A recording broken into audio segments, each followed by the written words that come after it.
We're very pleased to have Rich Trumka, who is the president of the Afl-Cio, a position he's held since 2009. Let me give a brief introduction if I could, and then we'll have a conversation with him.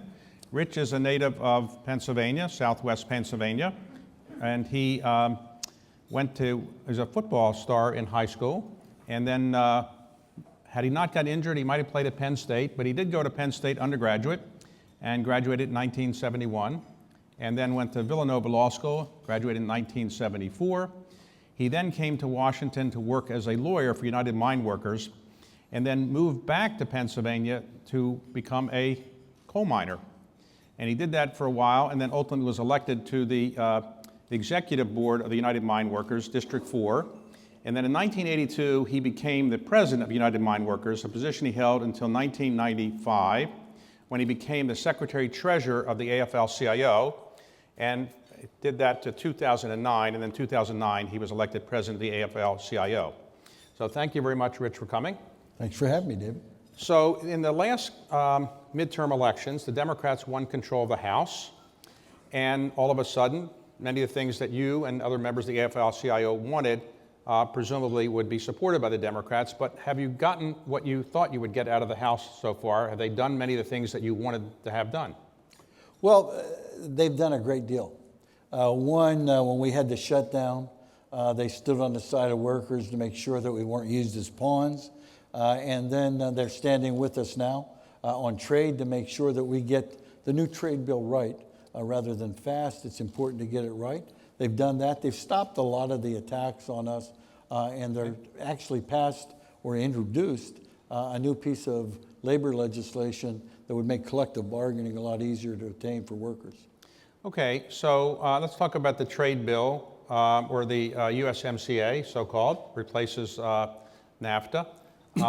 If the vote were held today in the House, would you support the passage of USMCA? Would not. Would not. And therefore, it needs to be renegotiated in your point of view. Well, some of the things that need to be done can be done in the implementing language.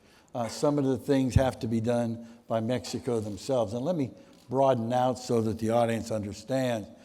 Mexico adopted a low-wage strategy. And to keep that low-wage strategy in place, they had these sham unions that were actually part of the government. The sham union would go in with an employer, negotiate an inferior low-wage contract, and workers didn't even know they had a contract or they were part of a union. So then there are now 700,000 of those protectionist contracts in Mexico. If they're going to change, as the agreement requires, they have to have, one, the infrastructure to change that. First, they have to change their labor laws. They did one step of that, but they still have to change them. If they get the labor laws changed in accordance with the agreement, then they have to show us that they have the infrastructure and the resources to be able to do that. Because they have 4 years to eliminate all 700,000 protectionist contracts. That's about 175,000 a year. And we haven't seen them having the ability to do that. So again, it would be a sham if we agreed to it before they if President Trump called you and said, look, Rich, this is the greatest trade deal of all time. I really need to get this done. Can you support it? I'll take care of the problems you care about later. You would say, I can't support it. Is that correct? I would say I was born at night, but not last night. Okay. All right. Okay. What about Medicare for All? Medicare for All is a very popular thing that some people running for president have articulated their support for, and many people in the House are supportive of it. Are you in favor of Medicare for All? Yes, we are. We think it ought to start with lowering the age from 65 to 55, covering all those people, and then continue phasing it in. Okay. What about the Green New Deal? Do you support that? Not as currently written.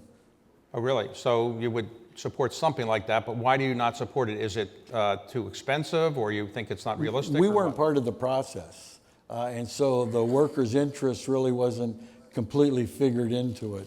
So we would want a whole lot of changes made so that workers and our jobs are protected in the process. Okay. Now, President Trump was elected with the support of union members. I don't know exactly the percentage, but it's probably more than 25% of union members voted for President Trump. If you're a union leader, the head of the Afl-Cio, is it awkward to kind of say, I support the Democratic candidate when you know a lot of your members are actually supporting the Republican candidate? Is that a problem? Not at all. President Trump got about 4 percentage points more of our members than Romney did. The problem was Hillary Clinton got about 9 percentage points less than Barack Obama did. They didn't believe that she would follow through on trade. They didn't believe she would follow through on a couple of their issues, so fewer of them voted for them. We go out and we give our members the facts. We say it's good for you, it's bad for you, here's what they stand for. We analyze what they stand for and give them the facts, and they make the decision. My experience has been if you give workers the facts, they make the right decision every time. Okay, so after President Trump was elected, you were appointed to and joined the U.S. Manufacturing Council, and then you subsequently left that. But you had some meetings with President Trump. Can you tell us how those meetings went? I had several meetings with him. The first meeting I had with him was at the Towers before he was actually inaugurated. We went into the meeting. He started the meeting by saying, 93% of your members voted for me. How could you endorse Hillary Clinton? What did you say? I said, I'd probably quibble with you about the percentage, but those that voted for you because they believe you're going to change the economic rules to favor them. I hope you follow through on that. What did he say? And we started having a conversation about those rules. So are you in touch with him now very much? Yes, with the administration. We deal with them probably on a daily basis. So going forward, when the next presidential election occurs, do you expect the Afl-Cio will endorse a candidate in the Democratic Party before the convention? Not sure. We have a different process this time. We're trying to get all the candidates introduced to our members to spend a day with them. And what we're doing is a two-step process. We're asking candidates to come out and actually work on the job with our members for a half a day. And then after they work on the job with our members, then spend some time with a group of them and letting those workers ask questions so they can understand where the candidates stand, where they come from, what they support and what they don't. If they do that, then we will invite them to a forum later in the year, probably in mid-September this year, where workers will ask them questions and be able to do follow-up with them, and they'll get the exposure to our members. Okay, but let's suppose that all that happens. Is there any chance that the Afl-Cio will not endorse a candidate, or that you would endorse President Trump? I guess it's possible that we would not endorse a candidate. No matter how I answer that question, it's going to get misconstrued. Well, that's why I asked it. I know. And you got me on it one time. But right. Okay, so, all right. So as I said, I was born at night, but not last. Okay, all right. So let's talk about some of the substantive things that you care about as a union leader. Right to work. About roughly 26 states are right to work states, and like 24 are not. And a couple northern states like Michigan and Wisconsin are now right to work states. Do you think the movement to right-to-work states is increasing, or do you think it's basically stable now and you don't see a movement for more states to become right-to-work? Well, let's talk about how those two states were done. In Michigan, it was rammed through actually in the middle of the night. Literally, at 2 or 3 o'clock in the morning, they ran it through. In Wisconsin, you had Scott Walker and his crusade that did that. We'll get those both reversed. But the last one that happened was in Missouri. And we put that, was on the ballot, and you had people vote on it. And 67% of the people that live in Missouri voted to repeal right to work, saying it's bad because it lowers wages, lowers benefits, workers are worse off. And in this economy, we don't need to make workers weaker, we need to make their voice stronger. And that means giving them a voice on the job. Now, under the Janus case in the United States Supreme Court, Justice Alito, on a 5-4 decision, wrote that if you're in a public service union, and he's speaking for the court, you no longer have to, pay a fee to the union, even if you're benefiting from the union's work. You're not a member, you still have to pay a fee. He said that's not appropriate. Is that a fair decision from your point of view? No, I mean, first of all, it was disgraceful the way it came about. Justice Alito asked for that case to be filed from the bench. He talked about not being an activist judge. He said, send me this case, please. I want to overturn a 40-year precedent. No reason. Nothing had changed. He just overturned the precedent. He thought it would be the death blow for unions. But we talked to our members, and we had converted a bunch from fee payers, those that pay a fee and they were required to actually full members.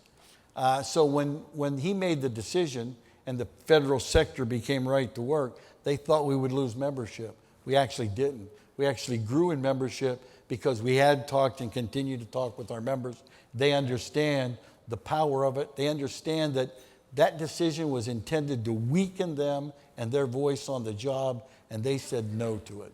So why do you think it is in southern states typically, or maybe border states, there is less union membership than there is in northern states? Is that for some reason you can articulate? Yeah, I have a quote that I wanted to give to you, Okay. because I sort of figured you were going to ask me that. Okay. This is a quote that says, "We discourage any companies that have unions from wanting to come to South Carolina because we don't want to taint the water." Governor Nikki Haley. She also said in her inauguration, her acceptance speech, that she was going to drive every union out of South Carolina. That's the attitude you had. When we tried to organize, the auto workers tried to organize at Volkswagen, you had a governor and a senator came out and said, if you organize, if you get a voice on the job, we're going to take away your money and your support. Millions and millions of dollars, hundreds of millions of dollars actually, and threaten those workers with that. So you have that in the South, but things are starting to change. You just had strikes, teacher strikes in West Virginia, Arizona, Oklahoma that were successful. While we're doing organizing drives in the South where we're winning in hospitals, at universities and other places. So the old hex and the old threat is starting to fail because people understand that you must have the person standing beside you if you're going to make a gain. But of all the automobile companies that are located in the South, typically they're from Germany or Japan as their parent, are any of them actually unionized yet? Parts of them. Okay. Yes. What about the tech companies, Google, Facebook, companies like that? Are they unionized, or why do you think it's been hard to unionize them? They aren't unionized yet, but the strike at Google was a good sign to see that kind of collective action. Okay. The workers at Google knew that the only way they were going to get ahead is if they came together as a unit and talked as a unit. So that was a good sign. Okay. The issue now is converting the collective action to collective bargaining. Now, our Secretary-Treasurer sent out an open letter into the video game industry, and the response was incredible.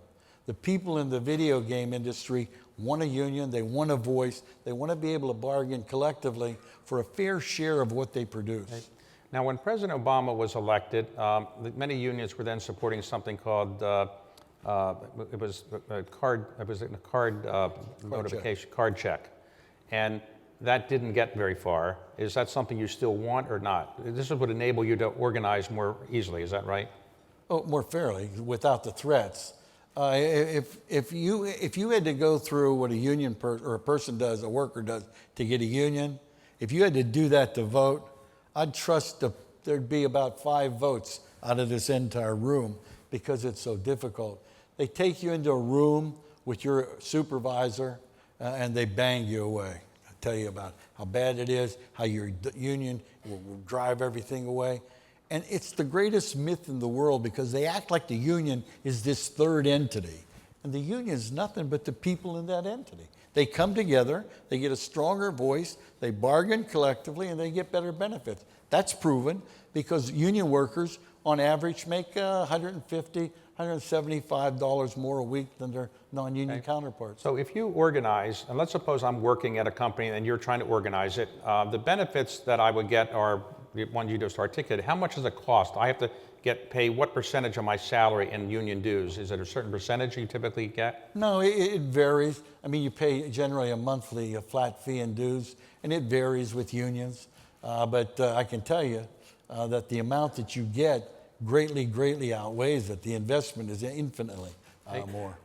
Okay, so if I work for a company and you unionize it successfully, but I don't really want to be a member of the union, let's say it's a right-to-work state, I can get the benefits of what you're doing, but I don't have to pay for it. Is that right? Yeah, I think I really need to explain right to work to people out there. It was a great name. The person who thought up the name was a great marketer because it has nothing to do with right to work. What it says is, if 98% of the people in a workshop vote to be union, you don't have to be union and you get all the benefits. Now think about this in your business. You have a flower shop and people come in and they say, I want flowers, and you have to give them the flowers, but they walk out and they don't pay. How long do you think you could exist? That right to work was designed to weaken unions and weaken workers' voice on the job. And so it works somewhere, but we do a pretty good job at talking to the members, and they come in, and we have nearly all of people. Let's talk about the Afl-Cio as an organization. It was created in 1955 as a merger of the AFL and the CIO, and the first head was George Meany. So how many members at the peak did the Afl-Cio have? In the late 1970s, roughly 20 million or something like that? Probably not quite that, probably 18. How many members does the Afl-Cio have today? We have 12.5 million. Okay, so why do you think it's gone from... But there are 3 major unions that aren't part of the Afl-Cio that would put the number up. Why has it happened? Well, we need to talk about the entire system. Right after World War II, we were rebuilding the country and rebuilding, quite frankly, the world. So we had a social contract that employers and workers would work together. We would share the benefits. There was a link between productivity and what workers were getting. We had a high percentage in the industry, so when we negotiated a contract, everybody in that industry got the benefit of it, union and non-union alike.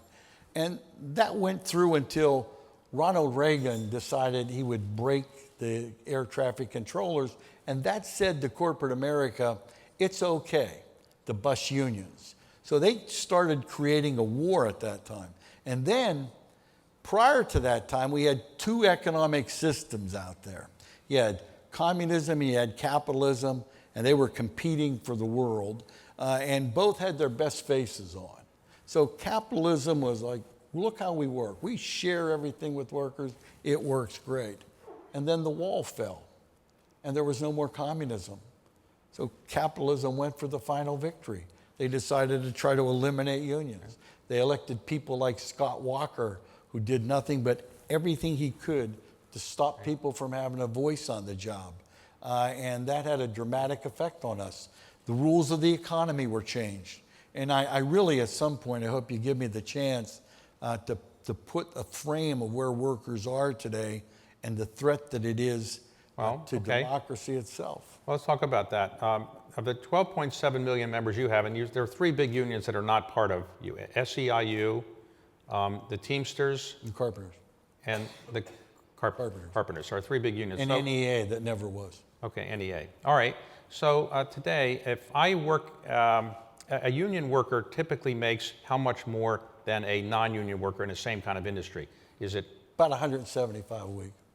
okay? If you're a woman, it's probably a little more. If you're a Latino, it's probably a little more.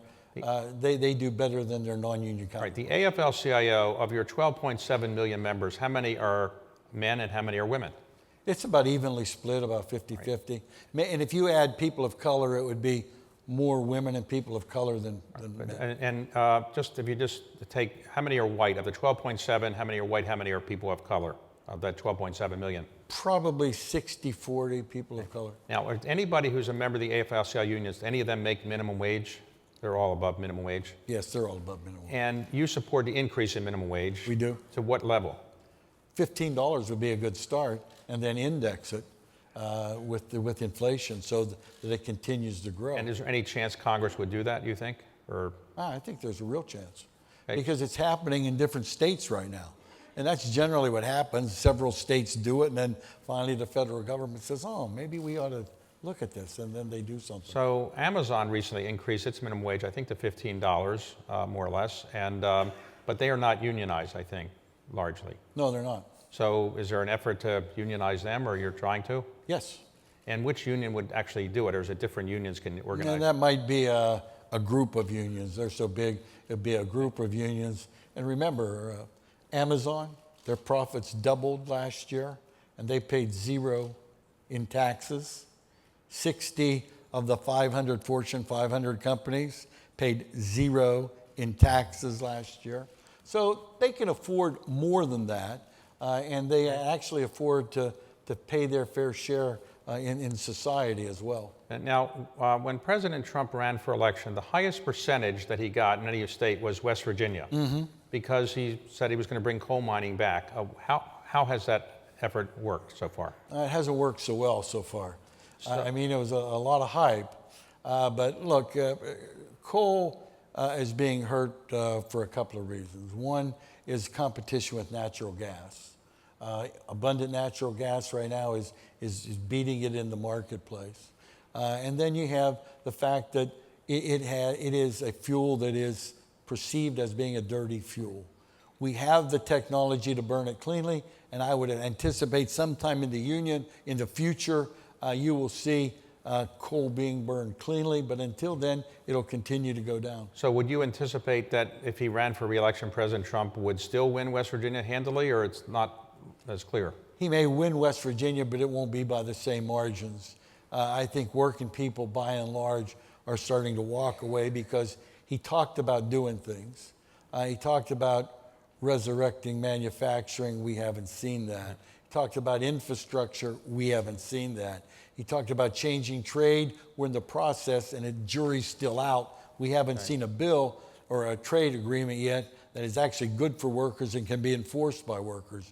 The number of regulations that he has done away with made our jobs less safe. So I think he'll probably get less votes unless in the next 2 years he decides to actually become worker friendly. Okay, and the Secretary of Labor, in a Republican administration, probably that's not your first call, but do you ever meet with the Secretary of Labor? Oh, frequently. And you're pretty happy with the job he's doing? He's doing the best he can?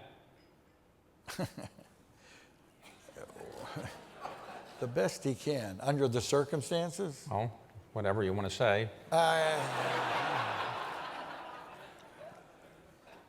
You like him personally? I'd say do I like him personally? Yeah. I like him okay, personally. All right, but you don't think he can get done what the things that you want him to do? Well, he can. I hope he does. I mean, the record the first 2 years hasn't been really good because he's taken regulations that were designed to protect workers and he's either weakened them or taken them off the mat. He took the overtime rule that had been passed, changed it, and that cost 8.2 million Americans won't get overtime because he changed that regulation. I'll bet those 8.2 are not happy about that. Now, everybody talks about the weather. Nobody can really do anything about it. Everybody loves infrastructure, but nobody seems to be able to get a bill out of Congress that does something on it. Why can't we pass an infrastructure bill out of Congress? Aren't you supportive of that? We're very supportive of that. What do you think the problem is?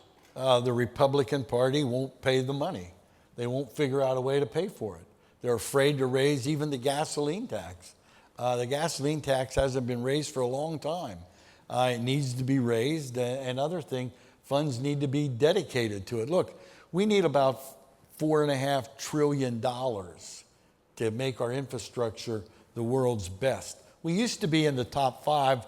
Now we're in the bottom 15 or something like that, and we're dropping. We need about $2 trillion to rehab the old infrastructure and get it usable, and about $2 trillion more to get us into the next century. Yeah. So that has to be done, and every day that we don't do it, we fall further and further behind as a country. It's sad because everybody says, yes, we have to do infrastructure, but they won't put the money up to do it. In the first year of his presidency, President Trump got a tax cut through, so I assume you were happy with the tax cut. No, we weren't happy with the tax cut. I mean, it was $1.5 trillion giveaway. And he gave away people like Google, who doubled their profit last year and paid 0 in taxes. I mean, and it rewards outsourcing, by the way. That tax bill rewards outsourcing. And people, middle-class people that are now doing their taxes are finding out it's hurting them. It's not what it was cracked up to be. That was a tax bill designed for the rich, by the rich, rather than for workers, by workers. Now, President Trump, in his campaign for president, said he wasn't going to touch Social Security and Medicare and other entitlements. I assume you support not reducing entitlement benefits. Yeah, that's what happened after the tax cut, remember? Mitch McConnell said, now we have $1.5 trillion deficit. It's time to look at Medicare, Medicaid, and Social Security. He put his hand on it and got burnt, so he's moved away from it. The American public doesn't want or need Medicare, Medicaid, and Social Security cut. They need them increased. Okay, so what would you say are the AFL-CIO's top 2 or 3 priorities? If you were to say, these are the 2 or 3 most important things you want Congress to do, or the administration, what are those 2 or 3 most important things? Well, first of all, you want our issues are we want to have the ability to organize and have a voice on the job so we can increase wages for the country and everybody else. You want to elect good people to that job, and so we're starting to run our own. In the last election, we got 960 union people elected to office, 2 to the U.S. Senate, 3 to governors, 18 to the House of Representatives, and 940 some to state legislatures, so that our issues can be represented there. All right. So that's an important issue. Infrastructure is an important issue that needs to get passed for the good of the country.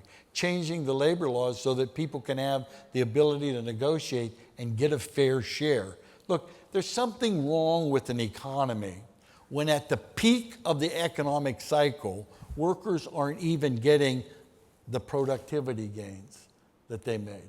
At the peak of the economic cycle. That tells you that the system isn't working for a lot of people. And David, this is where I'm going to do the frame. I'm going to make you wait for me on this one, okay? Okay. Look, workers believe that neither the political system nor the economic system are working for them. They think it doesn't work for them. Now, Harvard did a study of millennials, and they asked millennials, how important is it to live in a democracy? And 30% of millennials thought it's important to live in a democracy. 70% said it's not important, and of that 70%, 24% said it's bad to live in a democracy. And you go, oh my God, how could that be? Well, it's the first generation of people that have lived their entire lives under the rules of globalization as currently structured. They've seen their parents' wages cut, health care cut, retirement cut. Some of them have probably seen their people lose a home. So they're starting to equate capitalism and democracy with insecurity, poverty, and low wages. Then they were told, okay, but it'll be different for you. You go to school and everything will be great.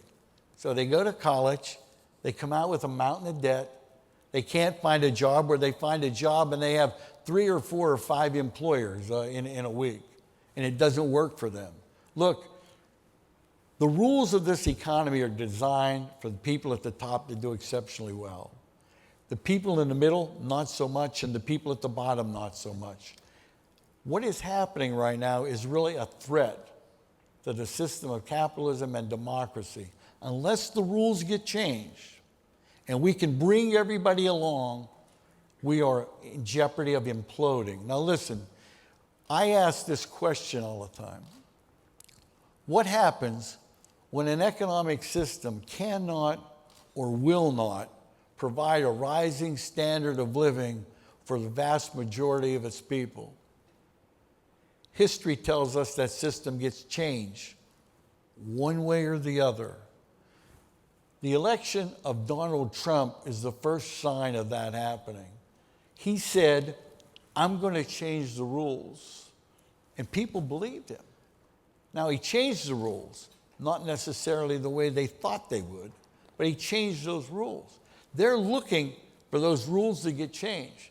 And if it doesn't, the people at the top, they keep grabbing with both hands and making it all, while people from 3/4 or even 90% down, get left behind.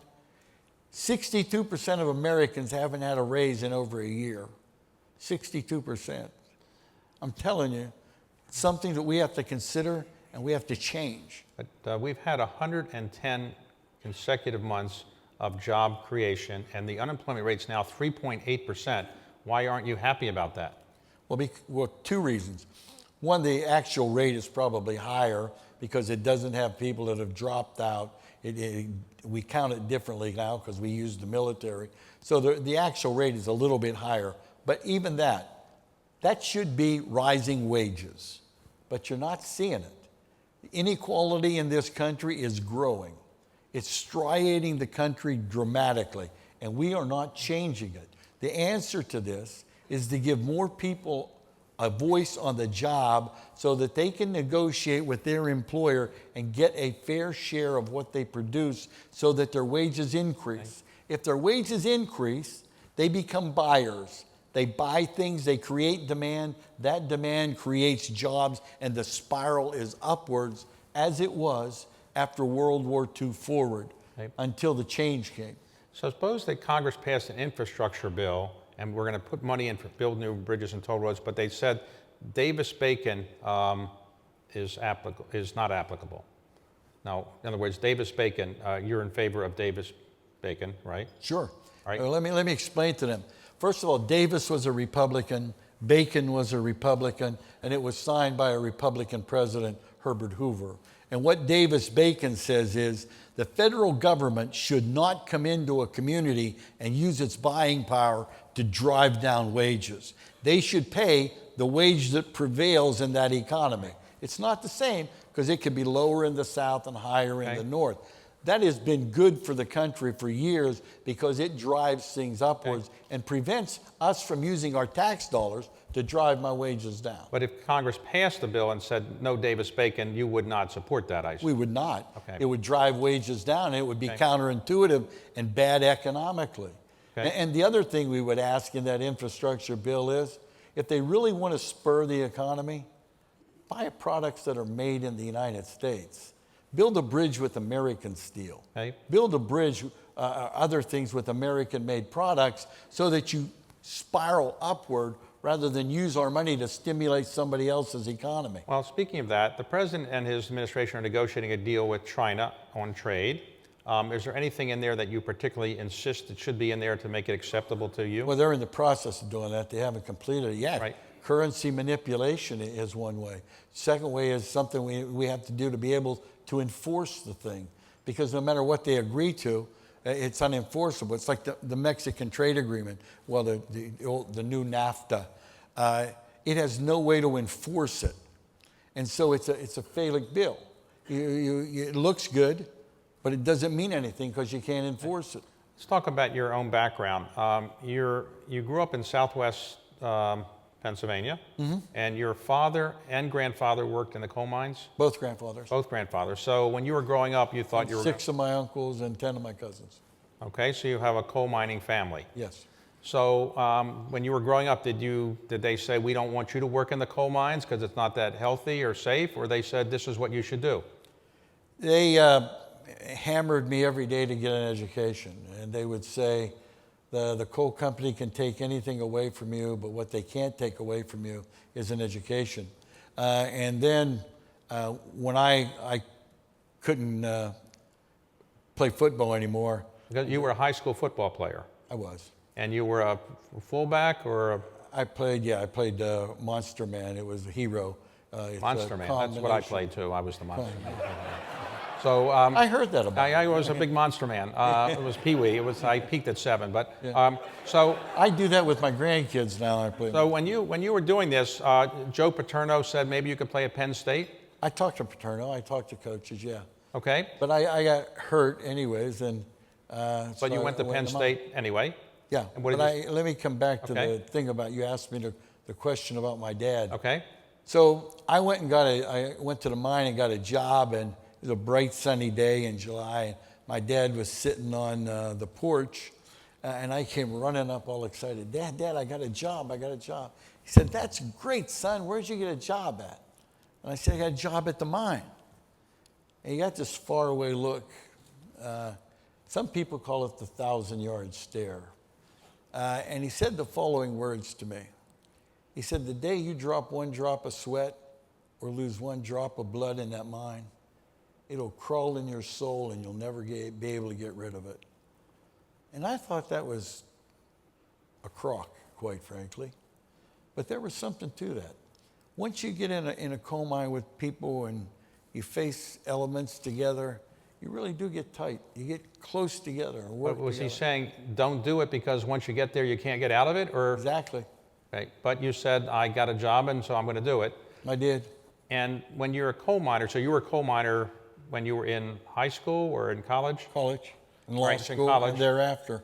So when you go down the coal mines, what's the biggest risk? Is it black lung, or is it the mine caving on you? Well, it's all of those. I worked at the face, so you're always worried about collapses, mine falls. There's also explosions from gas and from dust, and then black lung is a prevalent thing. Australia decided that they would eliminate black lung, and they haven't had a new case of black lung since 2006. Our country is still getting new cases of black lung every day because one, the laws aren't enforced. Two, they are inadequate to do the job. And three, they always lag about 5 years behind the technology. So when you're a coal miner, you're going down in the coal mines. How many hours a day does one do that before you say it's just not safe to do it more, it's too hard to do? Is it a couple hours a day, 8 hours a day, 5 hours a Well, day? normal shift is 8 hours, but we do have 10-hour shifts and we do have 12-hour shifts And you wear a mask to keep the black lung from coming in, the coal? sometimes. Okay, so what did you major in college? Accounting and economics and a minor in English. Okay, so you graduated from in 1971 from Penn State, and then you decided to go to law school? Yeah, the union helped me go to law school. Okay, so you went to law school at Villanova, and then after you graduated, what did you want to do? Did you want to come to Washington, or that's where you came? I only went to law school for one reason. I wanted to be a UMWA lawyer. I didn't want to be a lawyer in general. I wanted to be a You didn't want to be a corporate lawyer or do M&A? No. Had no Nothing interest important to me. like that? You know, yeah. All right, So I went straight to legal department at the and mine. you went to live here? Mm-hmm. So you're living here for 4 years, you're practicing law for the United Mine Workers, and then you decide you want to be maybe a union official. So you go back to Pennsylvania and you start working in a mine again. Is that right? Yes, but we helped get a guy elected. His name was Arnold Miller, because we changed the mine workers from very autocratic to the most democratic organization out there. A guy by the name of Jacques Yablonsky gave his life so that we would have that ability. Arnold got elected as the first president. I helped him get elected. I was on his staff. I had philosophical problems with him because he started drifting back in the wrong direction. So I resigned.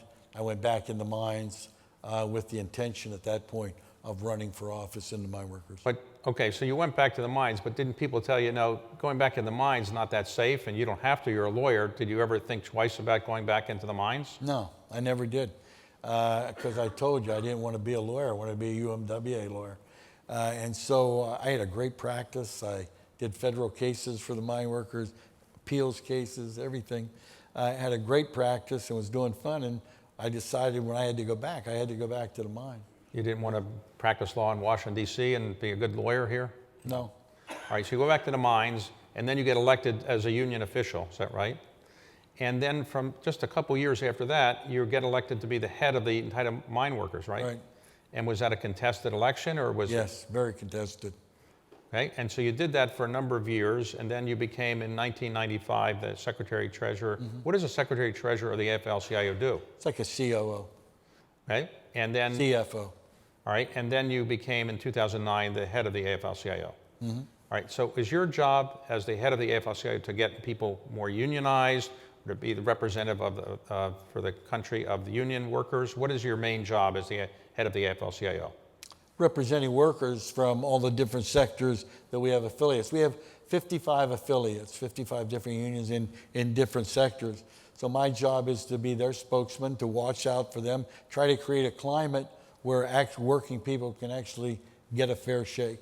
Okay, So as That includes legislation, that includes political stuff, collective bargaining stuff, any place where there's collective action. okay, so you've met with President Obama as well, and was he helpful to the Afl-Cio compared to President Trump? How do you compare the two? He was. I mean, he was a person of great integrity, and I had tremendous respect for President Obama. Unfortunately, he surrounded himself with a whole cadre of Wall Street elites, and they sort of didn't understand working people. So he spent the last year of his term fighting with us over TPP, and it probably cost the election in 2016. You were against TPP, Yes. but you didn't think that would help our trade with Asia? No, it wouldn't have. It would have been another giveaway. It would enabled China to get all the benefits of that agreement with none of the responsibilities. So you were happy when President Trump pulled out of TPP? Yes. What about when President Trump pulled out of the Paris Climate Agreement? Are you supportive of his pulling out, or what is your view on climate change? Well, it has to happen. I mean, it's a reality. The country, the world, faces a real issue, and we can't walk away from it or pretend it doesn't exist. We have to figure out ways to fix it and stop the poisoning that we're poisoning. And what we can't do is walk away from the people that were there. Take coal miners, for instance.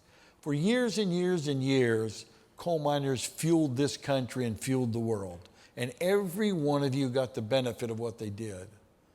Now, we want to get rid of coal. So you want to eliminate it. So you eliminate all of their jobs. What happens to them? What happens to their families? Shouldn't there be some kind of fair, just transition? Shouldn't we take care of the pension plan, at least to keep those people that fueled this country? Shouldn't they have a pension plan that's safe? Shouldn't we help them make it happen? Okay. Now, speaking of pension plans, many of the state pension funds are underfunded. In fact, most of them. And many of the people who are the beneficiaries are your union members, not all. So do you think that state legislatures should increase taxes to pay for higher pension benefits, or cut benefits, or what do you think we should do to eliminate the problem we have of pensions not being fully funded? There's no universal answer about you raise taxes and it goes away. Or you cut taxes and it goes away. That's just not it. You have a pension, you made a promise, you had to fund it. And a lot of the governors sort of walked away from their funding obligation. They didn't do what they should have done, and then you get a problem. So then we get a problem, and people say, oh, cut their pensions. The people that were drawing the pensions didn't do anything wrong. And it's too late for them to go back and do something different. The fair thing to do is to honor that agreement. Look, a pension is an important thing, and we have a pension crisis in this country.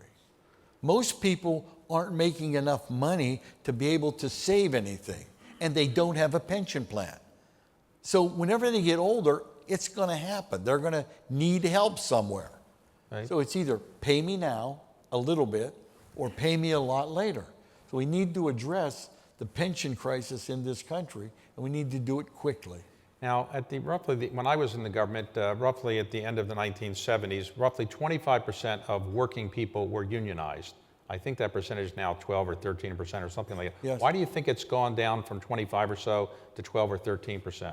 Well, the attacks like Nikki Haley from government, the bad labor laws that we have in the country that even they aren't enforced properly, and corporate America decided to declare all-out battle on us after the wall fell to do away with us. Because we're the last group on the field that stops them from having unfettered control of the economy, unfettered control of economics, politics, and all of that stuff. So all of those things coming together took a toll on us. The good news is collective action is back on the rise. The good news is last year, MIT did a study, and 50%, actually 48%, of all the workers out there said they would join a union tomorrow if given the chance. That's 60 million people. 60 million people say, I would join a union tomorrow if given the chance. They won't get the chance because the system currently prevents them from having that chance. The Democrats, as I said, control the House now, but the Democrats do not control the Senate. are you going to put more of your efforts into holding on to the House and trying to get the Senate or the White House? What is going to be your political ambition in 2020? Well, our members will dictate that. And we will probably focus on all three. The president is important, the Senate's important, and the House is important. All of those things are important to the country and to workers. So that they create pro-worker policies, that's good for us, and it's good for the economy. Bad stuff for workers is also The bad for us. people who are running for the Democratic nomination, they come by to see you and say, I'd like you to get to know me? And Yes. you think there are enough candidates running on the Democratic side? Enough. So Yes. are you impressed with a lot of the people that have come by to see you, or are you? Yes, I have been. I listen to their policies. Different personalities. Unfortunately, in this country, personalities probably has a greater effect on who you vote for than the issues and the policies that they represent. It's an image that you create. But when you listen to the policies of a lot of the candidates that are running right now, they're very, very impressive. Are you upset that They're worthy of thought, analysis, and consideration. Are you upset that nobody with a private equity background is running for president? Does that upset you? No, because I've found out over the years that heads they win, tails they win. Okay. No matter who gets elected, they co-opt them. I got it. Okay. So, well, that might be the case sometimes. I don't know. But so, what is the greatest pleasure of being the head of the Afl-Cio? Getting to come and talk to you. All right. But other than that, what do you enjoy the most about it? I really enjoy representing workers and being with workers. I loved being on the picket line a couple of weeks ago with shop and stop workers, and I just love representing them and interacting with them and then representing them. And what's legislative, political, economic, what's the downside of being president of the Afl-Cio? Travel. You travel a lot. I travel about 70% of the time. Okay, and crossing a picket line, there was a stop and shop strike, which has just been settled yesterday, I guess. Yes. So what percentage of people actually cross a picket line in our country? When there's a picket line, do 50% of the people keep going, or 20% go by, or do you know? Well, at Shop and Stop, I happen to know the numbers because they did a study. 75% of the customers, loyal customers, did not cross the picket line. And that contributed to the strike being settled as quickly as it was. Right. So when you're not being the head of the Afl-Cio, what do you do for relaxation? Do you join picket lines? What do you do just to keep yourself from being the head of the Afl-Cio? What do you do for fun and pleasure? I hunt, I fish, I play with my grandkids, and I read a lot. And you're hunting what? What do you hunt? Various animals and birds. And you're a good shot and all that? Not as good as I'd like to be. Okay. And your grandchildren, do they want to be members of the Afl-Cio? You're teach them about that, or? Of course. They hear me talk about it. They hear us converse at the table. They understand it. Yeah, that's how I learned about it. I learned about the United Mine Workers around the table. Everybody in my family was a member, and so they would talk about it. So are you optimistic about the country's future, or are you worried about it because of some of the issues you've talked about? I'm more optimistic now than I've been in years because of the level of collective action that's going on out there. People are realizing that the system doesn't work for them, economics or politics, and so they're turning to each other to get things done. More young people than anybody else support unions. Our approval rating is higher than it's been in decades. People are saying collective action is the answer.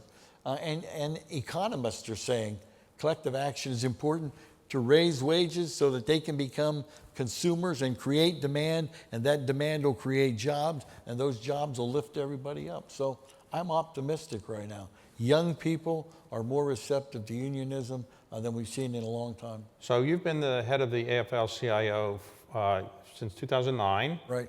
And you and I are roughly the same age. So how many more years do you intend to do this? I don't know.